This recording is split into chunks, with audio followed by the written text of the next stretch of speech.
Hey everyone, and welcome to the 8-Figure Agent Podcast. My name is Jared Larsen, and I'm joined by my co-host Matt Walker, CEO of Swivel, the world's most flexible financial services CRM.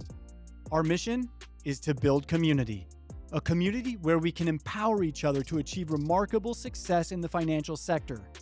Join Matt and me every week as we will motivate you to reach new heights in your career and unlock your full potential. Reaching your next level of success starts now. Hi, and welcome back to the 8-Figure Agent. I'm Jared Larsen alongside Matt Walker, and today we have a unique opportunity to interview, I would say, one of the leading most experts in the Medicare and Senior Products area, Brandon Hardy. And we are so grateful to have him in studio today. We're going to be picking his brains. We're going to be going deep, asking him questions not only about the industry, but about specifically how he's been able to be successful in coaching agents and growing a massive business. Matt, why don't you introduce Brandon?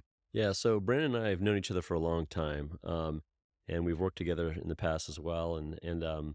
Brandon's had a really unique experience in what I would say not only help building in the Medicare space, but the call center version of that. He's actually, in my mind, helped pioneer that space to a certain extent. I thought it'd be great, Brandon, if you can kind of tell I know you started even in the health space, and kind of transitioned into financial services, then into the Medicare space. Walk people through that journey, because I think, you jumped into this before anyone was even thinking or doing any of this stuff. Yeah, that's a great question, Matt. Back in the day, the insurance industry was kind of at this flux. Yeah. This is 10, 12 years ago.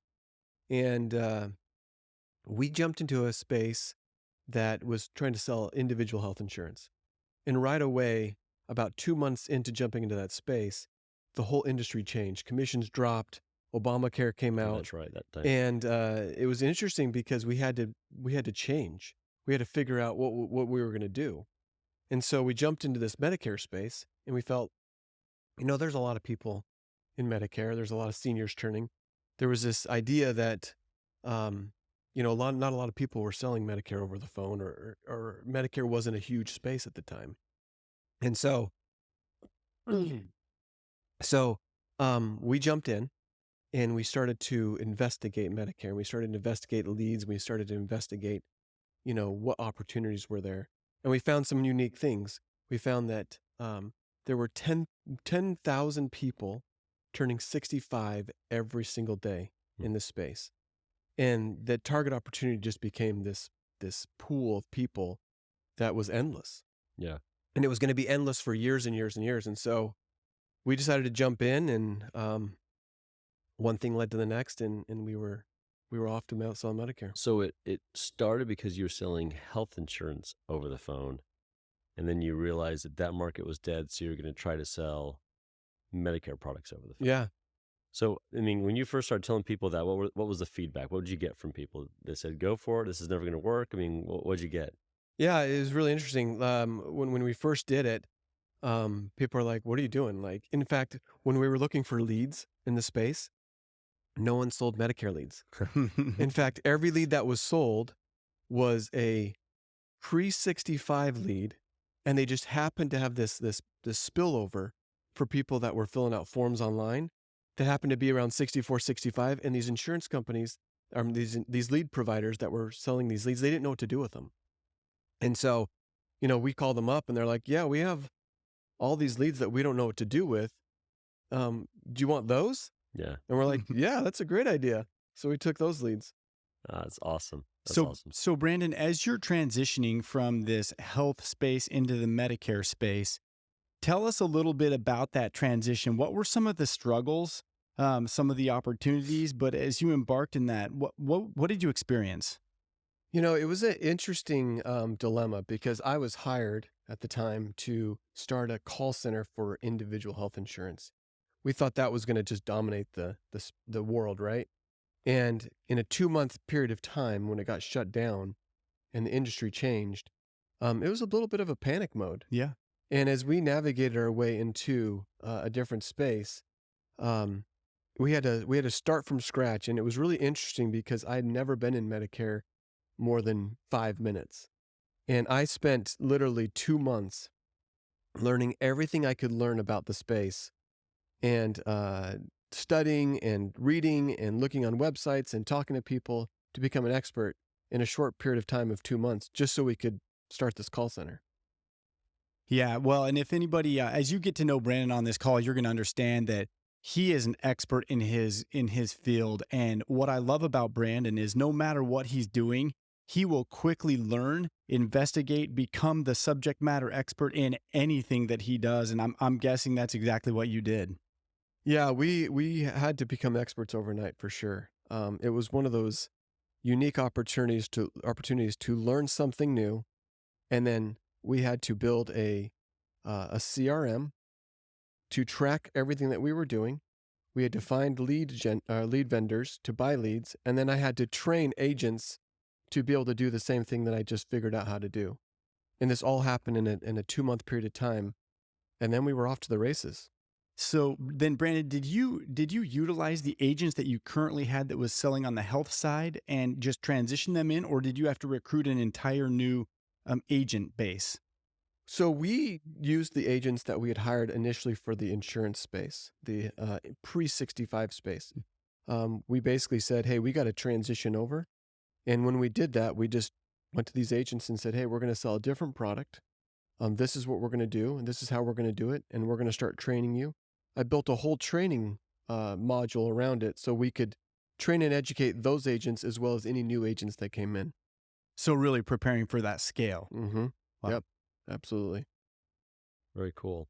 Well, tell me a little bit, as you were building that up, just what was the industry like from kind of that build up to the next stage? You're going from startup to the next stage of actually scaling this business. You figured out some of the things. What are some of the unique parts of the industry during that time? And how did you find yourself competitive during that time? So I absolutely loved starting that business up because no one else was in the space. Hmm. I mean, I couldn't tell you one other company Hmm. that was in the call center space at that time. This is you know, 2009, 2010 range. Yeah. And back then, it was an industry that hadn't been established yet. Hmm. And so when we were buying leads, the leads were so good that they were super cheap because no one knew what to do with them. And we would buy them for $5-6. And the conversion rate of these leads were somewhere between 10 to 15% on a $5 or $6 lead. And everyone you talked to was needing insurance. I mean, they were needing Medicare. They didn't know who to go to. They didn't know who to talk to. And so we were calling them and we were like, man, this is really easy. Yeah. Yeah. These people are in need of an insurance product. They're in need of learning about Medicare. And the leads were just perfect for us.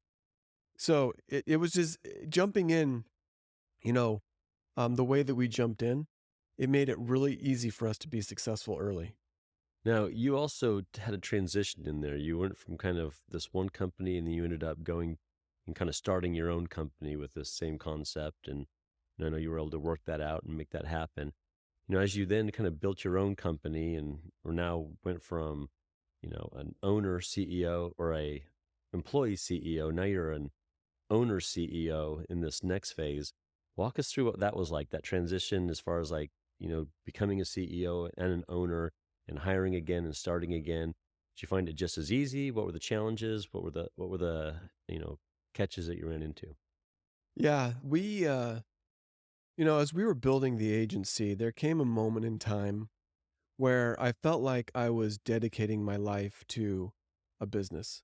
And my business family life balance started to change a little bit. Yeah. And I had an opportunity to, really sit down and think through what was happening. And I made a kind of a life-changing decision to kind of step away and kind of start afresh and start anew with the opportunity to have ownership in an agency. And that transition was, difficult at first. Yeah.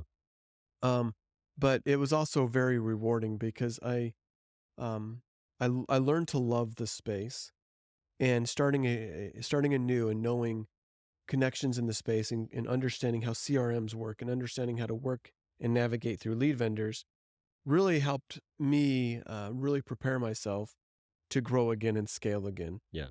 and, jumping in and looking for agents to hire and, um, finding the right lead vendors and building out a system again. It was all fairly fresh in my mind, which allowed us to be successful early. And Brandon, obviously you were extremely successful in this space, and we'll fast forward, and the listeners will get to hear more about the story. What do you think contributed to your success, though? Obviously, there may be one part, some luck and timing and market, but what did you actually do that contributed to that? I feel like the biggest contribution that I was able to provide, or that I learned, was really connection with people. Mm. Connecting with the industry, connecting with vendors, connecting with my staff, connecting with agents. Connection was the key that I found propelled us forward. When agents started to buy into your vision, and the clients that we sold started to buy into what we were selling, we really found that our success was based on the human connection. I mean, it was something that really allowed us to be successful because people trusted us. We had loyalty. While we didn't have, a company brand recognition at the time, we had loyalty to the customers and the clients that we served, as well as the staff and agents that we had hired, that we became a very tight-knit group, and it allowed us to really push forward. And that connection was something that has really stuck with me over the last, 12 years. Yeah. Because it was such a needed aspect of growth in the industry. How do you bottle that, though? I mean, I can see listeners sitting here, CEOs of different companies, and it sounds so real and easy coming out of your mouth, but how do you teach people to have trust? How do you teach people to build deep connections? That's the hard piece, right? Yeah. I mean, and to add to that, I was like listening to you, and I'm like, you're talking about connection in a call center. Mm-hmm. If I'm a listener and being like, I'm a call center, I connect. How did you guys do that over a call center? So connection in the call center is very difficult. It's an area that you have to learn to master. Mm-hmm. And, as we were jumping in this space, what we found was it was a common question that came to me from different agencies and different agents that would say, how do you do that? Yeah. How do you build those connections? And what we found is we needed to be very personable to these individuals they weren't just a client, right? They weren't just a lead on the phone. We would truly treat them like mom and dad or grandma and grandpa. I mean, thinking in that way allowed us to be successful because we cared deeply about the individual that we served. And in fact, the experiences that we gained from that, I mean, these individuals would send us pictures of themselves in the mail, right? Because we built such a deep connection with them. Wow. And they would send us letters. They would send us pictures of themselves. We were one of the first in the industry, in my experience of talking to many different people, to utilize a form of Zoom to connect with people. It wasn't just a phone call. In fact, we would have them go to a site, which is still active today, but not as highly active, as a company called Join.me. And we would send them a code, and they would join our screen, and we would have cameras on our monitors, and we would show this connection. It was like a Zoom meeting, but it was just a one-way picture. It was a picture of us. They could never see us, and we wanted them to know who we were. And the other unique thing about that was when we showed them our screen, we had every one of our agents put a picture of themselves and their family on their screen. Love that. And so instantly there's a connection to say, oh, do you see my screen? Do you see my family here? Yeah, this is, Bobby Sue, and this is our dog, Chip, and this is my family. And instantly there became a connection with the individual on the other side of the phone, and they loved it. Yeah. I love this podcast, Matt, because we're talking to a very highly successful CEO that's on the cutting edge of saying, how do I intentionally create trust? How do I intentionally connect with people? And then he goes out and finds these unique ways to start connecting with people. I just think that's amazing, Brandon. Yeah, and the other thing that's interesting is there are agents that do most of this business face to face, and they connect face to face, and we wanted to use technology to connect face to face, right? So we were able to do that. But things we didn't get away from is, writing a thank you note, right? Something that an agent that does on maybe a daily basis when they sell a new customer, they write them a thank you card and appreciate them for the business. We would still do that in our call center. We didn't want to ever have the feeling that we were a churn and burn agency. And that really helped us be successful because, as time went on, I had the unique opportunity to be part of like an advisory board in the insurance industry. And we would sit in these big, groups, advising each other and talking about the industry and talking about the changes. And one of the unique things is I was able to do what I did the same way that everyone in that room did, and none of them were a call center. And they asked the same questions, like, how did you do it? And I said, well, we have to build connection, we have to build loyalty, and we do that by face-to-face interactions, using thank you cards, and seeking referrals. Because when you did that, we would start to get our clients around the country to sell us or to give us to their friends and their family, and it just kind of snowballed from there. Yeah. So tell me a little bit about, I'm intrigued now because you grew from, let's say, agent one, you being CEO, and having to bring on additional agents. And I think at one point it grew well over 100 agents and employees in your organization. How did your recruiting change? Or I guess, how did you go to market to recruit agents, build this business, knowing that you have to be different, you have to connect? So we recruited in two main ways. We were able to grow in about 4 years from agent one. I think our highest point of agents was about 75, and we had 110 employees. We had service staff. We had a whole model of how our company was ran. But recruiting agents, we did it in two ways. The first way is we knew that if we had successful agents in the industry or in our organization, them referring their friends and their family into our organization, those agents would stick and find success so much easier than kind of searching around the city to find agents. When we went to the city and had to find agents and use different tools to do so, we would primarily do, as time had changed, we started to do these interviews via Zoom. And you really could see the interaction, how they would be, just as how they would interact with a customer over the phone, right? And you start to see, hey, if they can interact over Zoom, they can interact over the phone. Because face-to-face, sometimes people sell themselves differently face-to-face versus over the phone or via Zoom. And so we started to search and find ways to be unique, interview over the phone via Zoom, continue to offer up internal referral bonuses for every agent that was referred into our agency that we hired. And if they stuck for a period of time, there was like multiple bonuses that would come to them. And it started to build a culture of friends and family that people wanted to be a part of. So, having agents myself in various businesses I've owned, I know that managing agents is very difficult. Walk me through what it's like managing senior, Medicare agents. So managing agents in the senior space at times can be a challenge. Yeah. And there's like groups of individuals that fit in about three categories. Your first category are the individual agents that are just bought into this business. Yeah. They are dedicated, they're loyal, they will do everything that you say because they want to find success. And then the next group is they're most of the time they're loyal, but sometimes they get kind of lazy, and they kind of work the system a little bit, figure out how they can manage the leads differently. And then you have the third group that doesn't try as hard, doesn't really try to perfect their skills. And out of the gate, in order to manage these agents, it was kind of challenging, Yeah. right? Trying to figure out who is who and what category they fell into. But I think that the way that we found was most successful is we hired good managers. And it wasn't just me trying to manage and navigate these individuals.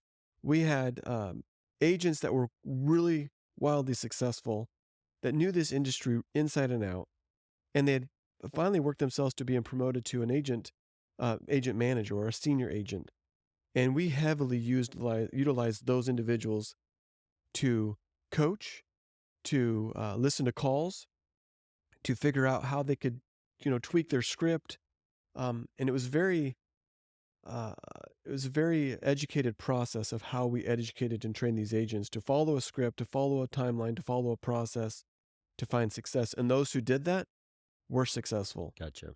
For those who, on that third tier, thought it would just come naturally easy to them, and they didn't find the success that they wanted, they didn't. Not many of those made it. Yeah. Brandon, can I focus on those three tiers for a minute?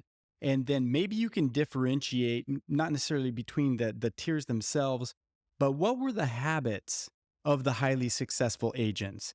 What were the differentiators between that bottom tier or that third that was maybe a little bit more lazy? What did you observe? So as you grow into an agency and you start to get more technology and you start to, really learn about your people and your systems, we started to look at the data. And the data told us a lot about how an agent was successful. In fact, we got to a point where we could look at sales sold per talk time on the phone. And we knew that if an agent talked this amount of time on the phone, it would equivocate to this amount of sales. And agents who really hit those numbers were successful. And it really, as you started to barrel it down, it came down to very simple things, right? If you jumped on the phone and took calls and had long talk time, you had good sales. If you trying to cherry pick the next sale, you didn't find success because you weren't talking long enough to get success. And it became very apparent for individual agents in those tiers where they would rise up or fall. And if they stuck to our plan and said, hey, look, if you're on the phone most of your day, you'll find success. If you find that you're only talking 2 hours for the full day, you're not going to hit the sales numbers that you want to hit, and you're not going to be happy in the position that you're in. So psychologically, I'm just thinking through this. Did that talk time somehow relate to trust or connection? Yeah, absolutely. When you build relationships with people over the phone, and it's done in, talk time, what happens is these people start to trust you. Even if you don't make the sale in that particular moment, they will call you back.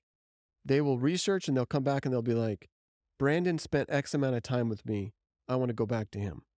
And you start to feel that difference over the phone. You start to feel the connection and the trust that's being built in that moment because people want to come back to you. And so oftentimes we could evaluate talk time. If talk time was, less than 5 minutes on average per call, we knew exactly how that agent was going to perform. If that talk time jumped up to 10 or 15 minutes on average per call, the success was so much greater because the connections were happening and people became more loyal to those individual agents. So, the business got built up, started having success. There's, still two big questions I have. Number one is, eventually you sold the business. And I'd love to hear that experience. The other thing that I'd love to hear is how the industry started changing and how you started adapting to those changes. And I don't know which happened first. Did you sell and then it changed, or did it change and then you sold? Walk me through those two things. So in the Medicare space, there became a time, as we talked earlier, I was early in the space, Yeah. right?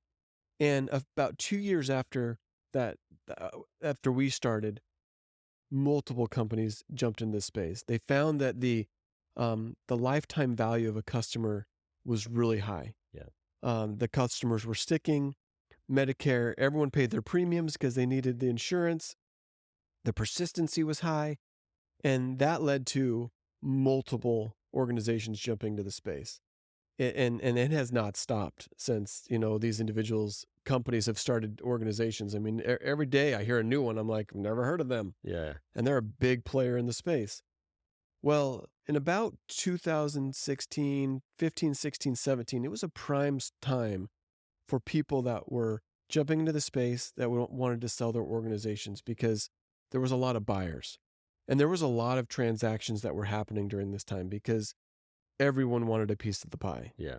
In order to get a piece of the pie, instead of starting from scratch, what you did is you bought some other organization, Yeah. right? And then you invested in that organization. Well, from 2018 to 2020, that was probably the highlight of this Medicare space. Things were just rocking and rolling. Medicare supplements were screaming. There was this new and upcoming product that was starting to be sold more and more in the call center space called Medicare Advantage, and people were trying to take advantage of that. And you started to feel towards the end of 2019, as you approached 2020, you could start to feel there was changes coming. Yeah. And those changes happened in many different ways. One was compliance, because Medicare Advantages started to really rise. Yeah. And agents were selling this plan, face to face as well over the phone. And when you sold it over the phone, the CMS didn't know how to handle that. And so they started to create rules and regulations. They started to create certain compliance that had to be done. And they started to really regulate the industry.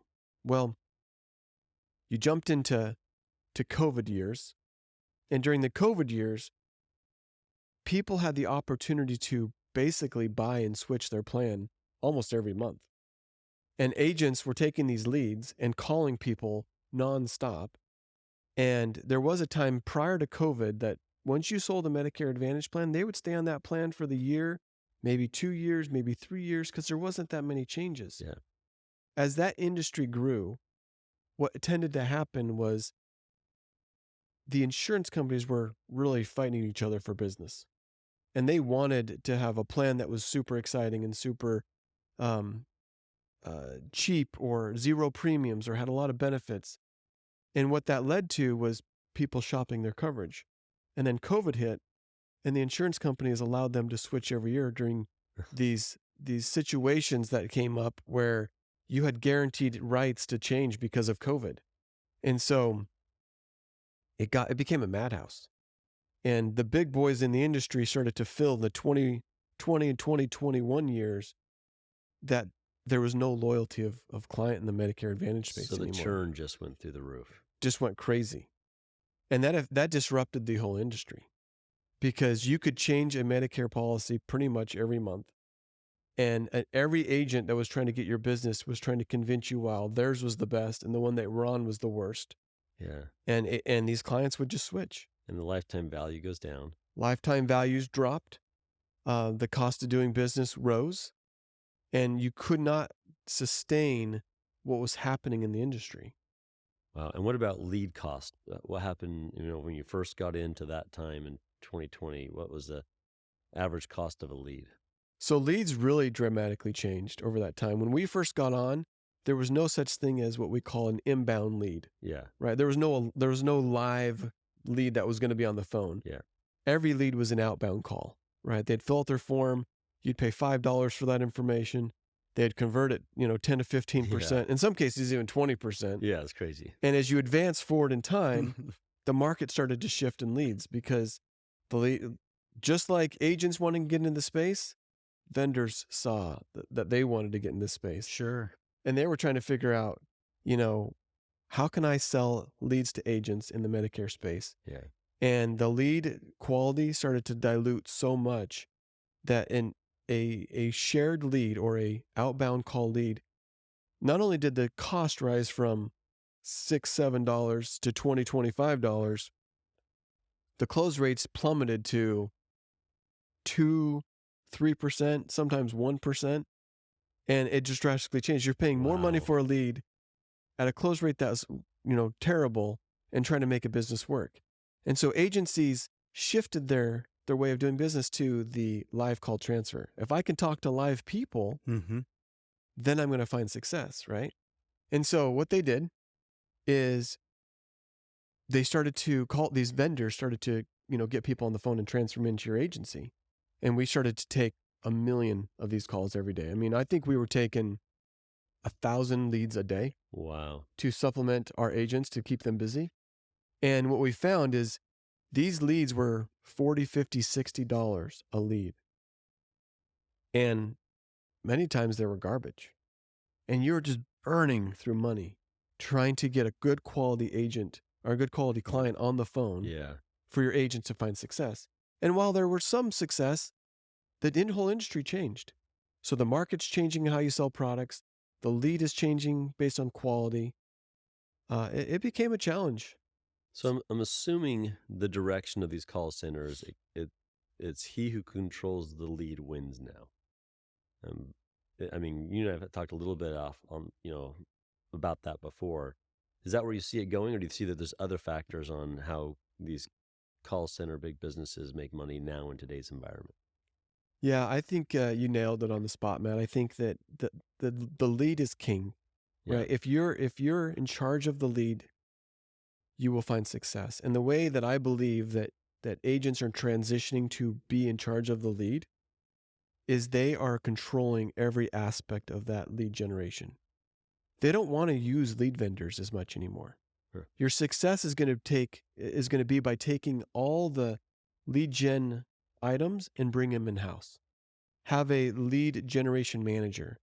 Use SEO. Use landing pages. Create the marketing aspects or the marketing pieces to control the narrative. Yeah. Right. And I think that by doing so, you can, one, be more compliant because the compliance rules are really changing in Medicare. But by controlling the lead from start to finish and getting it to your agents, that's what the successful agents had to change. Interesting. They either did it by way of commercial or building out marketing campaigns online that would target a certain group of people, but that it would be coming directly to their agency. The phone calls would come directly to their agency and they could route it to their agents. And there was no selling of leads at that time. Yeah. And so the lead is king. If you find that you can find a marketing piece and narrative and controlled in a way that your agents can find success, that is how the industry is changing in for the big boys. So go ahead. Yeah. So, Brandon, I'm going to come at a different angle now. So Yeah. the lead is king and it's big boy, but let's not disregard the necessity of once the lead comes in-house, right? And that training program that you had for the agents to still convert. So this is really, this is not a simple model. This is a complex model from lead to bringing the lead in-house, and then you've got to convert. Whether the lead's good or bad, we still have a sales team. How did you help the agents see through all of this changing market, all of the changing leads, whether good or bad, and get them to want to show up motivated every day to win? Yeah, we definitely had to make some changes on how that lead came into our organization. Because we found that in every organization, there's going to be lazier agents, right? And so we started to realize the cost of our leads and the close rates of our leads really valued or really transitioned into, what our CPAs were, our cost per acquisition. And we started to evaluate that cost per acquisition by agent, by day. And we realized that for top performing agents, we could continue to give them as many leads as they could take. For bottom performing agents, we actually came up with two items that we targeted these agents with, where we either had budget killers or we had what was the other one? I'm trying to think what it was. Budget killers and close rate killers. And the budget killers would be agents that would literally just burn through so much money and not sell a thing, and their close rates were out of control. And so because of this, we were able to, with our system, put a cap on these agents.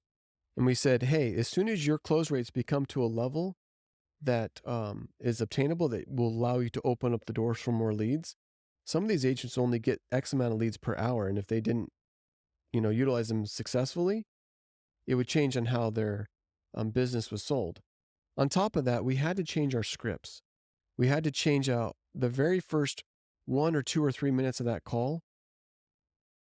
made all the difference in the world, because the transfers that were coming in either, were being transferred directly from their own personal call in or from another call center transferring into us. And so there was a lot of navigating around how to handle those calls, how to find out if those calls were even worth our time, which ones you would decide to spend time on trying to investigate, and which ones you knew there was no opportunity and you had to move on because your time was so valuable. Yeah, I love that. So of your agents, then these pools, you're giving a higher percentage of calls to the non-killers. Like these are the ones, the rock stars, and the ones you're cutting their call volume. So in your training program, how did you teach them to handle objections, to overcome rejection? And this is for just the agent out there that I want to have your take on this as the CEO who's done, sold, been there, done that. Give them some advice on how they can set up or create a mindset that will be successful as they go to market. I think that the most important thing for any agent, the step that you have to absolutely master, is you have to be very knowledgeable about the space, right? You have to understand everything about the space, understand your client, understand how someone thinks, understand how much someone sells, understand how someone buys, right? And we used to term that terminology in our organization is you have to master your craft. If you master your craft, you're going to be able to exhaust that lead. And by doing so, your success is going to come, right? And so by mastering the craft, we found that you, not only through their own personal education outside of work hours, is trying to become the very best they could be, but the other aspect is, I think we sometimes forget the value of role playing, right? Because you're not naturally just going to just step out on the phone and know how to talk to someone. We would, every week in sales team meetings, we would role play. And we would go over objections. We had a list of objections that you would practice. And you would role play these with counterparts in your organizations as if you were taking a phone call. So you could be so clean and so crisp of understand how to handle all these situations. Because thinking, right off the cusp in a certain situation, if you haven't practiced it, you're never going to do right? You're going to fail almost every time. Sometimes you're going to get lucky and nail it, but most of the time you're going to be like, oh man, I haven't seen that objection. What do I do? And we would literally have a list of objections that we'd create. And every week we'd meet with our sales teams and we would say, all right, what are the objections you're receiving this week? What are you seeing on the floor? And we'd write all those down, and we would work with those teams in a role-playing aspect to practice. And then we would listen to calls and pull those agents in and say, all right, let's role play even on a particular call that they had done. Maybe it was yesterday or the day before. And we'd say, we could have gone this route. Let's role play how you would have kind of gone this route. You could have said this. How could you have done this differently? And that over time really prepares the agent to find more success. As little kids, you just think you observe them. The only way they learn is by role play. They go out, they play ninjas or G.I. Joes, or they're role playing and they're having this interaction back and forth and they're learning. The thought that came to my mind as you were talking about how specific you are in your research is a great NFL team. And for everybody that's listening, there's something I just picked up on what Brandon said. Number one, they watch their film. They actually go back and they listen to conversations. They're taking objections. They're writing them down, making a list. They're role playing. They're practicing, right? The NFL team doesn't go out there and hope that they're going to memorize the playbook and run the plays great. There's this repetition and success is built line upon line. And I see your organization is infused recruiting and training and role playing. And you can see how these agents are set up. And I guess, what advice do you have for agents that are struggling, that don't have this system, that are just showing up for the sake of showing up and hoping that they can win? It was interesting that you say that because, we would tell agents all the time, go home and call your mom and dad on the phone and say, Mom, Dad, I need to practice, right? Because that's the perfect place to start, right? So true. Great demographic. Call your mom and dad and say, Mom, you know what? I'm struggling in my job. This is what I've been practicing at work, and I want to practice with you. So I want you to act as you're a client. I love it. And honestly, it was great. For those individuals that were married or had roommates, we do the same thing. Say, go home to your roommates and talk to them and say, hey, I'm going to go in the other room and I'm going to call you and I'm going to kind of read through my script and I want you to help role play with me so they could practice at their own house, right? And these little things, these little tricks really started to show us what agents are starting to propel themselves forward and which agents started to become stagnant. And you could quickly see who was going to be successful or not successful. But Brandon, that script doesn't sound like me, right? Is that something that you often heard with new agents coming into your organization? That script just doesn't sound like me. I can't say it that way. I probably should change the script. Yeah. We had that happen for sure. Our idea was, if you think of a road, right? There's a road and there's a sidewalk and let's say there's a river, right? And we're on the sidewalk and we're walking down the street and there's some flexibility. You can move side to side, but if you get off on one side, you might get in the road. And if you're in the road, what happens? You could get hit by a car, right? And let's say on the other side, there's a raging river, right? And if you move too far to the left, you might slip off the hill and fall into the raging river, right? And we would teach this concept to say, there's flexibility and fluidity within the script, right? Because we never wanted to be a robot, right? Once you become a robot, we've all heard those calls, right? Yeah. We've had calls on the phone where someone's like, robotic and following a script and saying certain things, and you're like, okay, this is a joke. But then you could also tell the difference between those that really make the script their own, right? They use basically the basic structure and the words, but they put it into their personality. And we allowed them to navigate this sidewalk enough where they could be their personality, but they could get the information across in the way that we wanted them to share or to speak. And they knew if they got into the road or got into the river, we would rein them back in, we would save them, and we'd say, okay, this is how you deviated way too much, because if you go down too many rabbit holes, then you get yourself in trouble, right? And one of the common things, there's two things that I always taught my agents. One, if you teach them something, then you test for comprehension to make sure that the client has understood what you just taught them or what you just talked about, right? And number two, if there's a question that is asked of you from the client, if you know that you're going to ask that later on in your script, I always say, that's a great question. I'm going to write that down and I'm going to come back to it, because it allows you to stay in control of the call and not deviate too much. It's very common for agents to want to deviate so much where you're like, oh, I'm going to ask this question, or I'm going to answer this question. And that leads to another question. It leads to another question. And the next thing you know, completely derailed. You're in the street, right? You're dodging cars. You're playing Frogger at that point, right? And we want you to get back on the sidewalk to be safe, because that's where you're going to find the most success. Yeah. Well, kind of closing up here and shifting gears back to one of the questions I asked. I'd love to have the listeners here. I'd love to hear, what was it like selling the business? And did you feel like you did it at the right time? Kind of walk me through that. And then I know Jared's got one last question for you as well.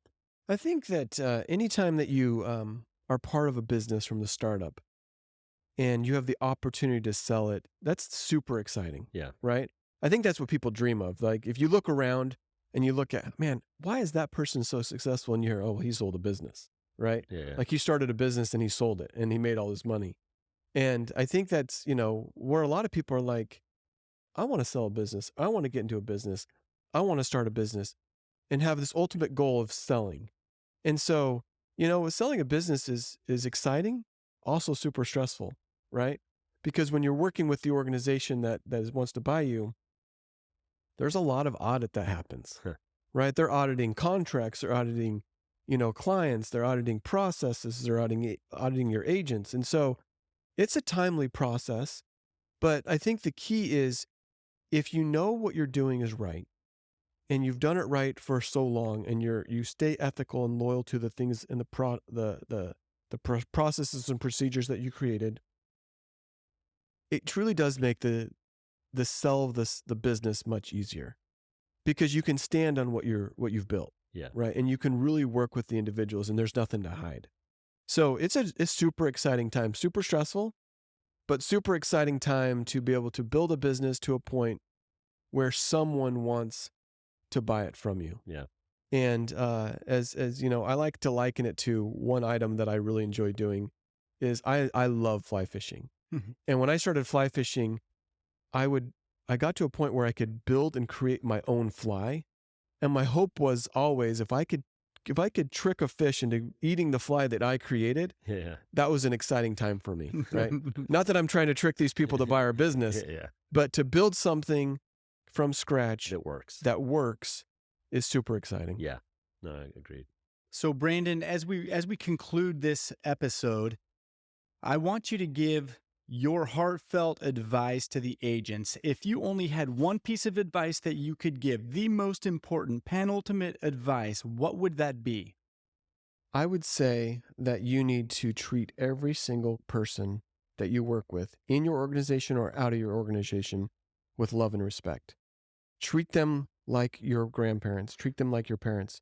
Because when you look at every single person and white glove them, great things happen. Connection happens. And when you're connecting, the floodgates open. I mean, they just absolutely open, because if you take care of one person, it will come back to you tenfold. And that's what I've truly found in this industry is you take care of people, you educate people, you help people. Whether you sell them a policy or not, if you did so good by them, they will absolutely refer your business to you, because they're like, oh my gosh, I know that I'm not going to be able to buy this policy for this reason or that reason, but you took the time and energy and you cared about me enough where I'm going to refer people to you. And so treat people with respect, treat everyone the same, and treat them like your mom, dad, or grandma, grandpa, and you cannot go wrong. Thank you so much for hanging out with us today. If you enjoyed this episode, make sure to subscribe and follow us on your preferred platform wherever you listen to podcasts. Remember, success loves company, so share this podcast with someone who you think might enjoy it too, and let's build a community together. Let's keep the momentum going until the next episode drops.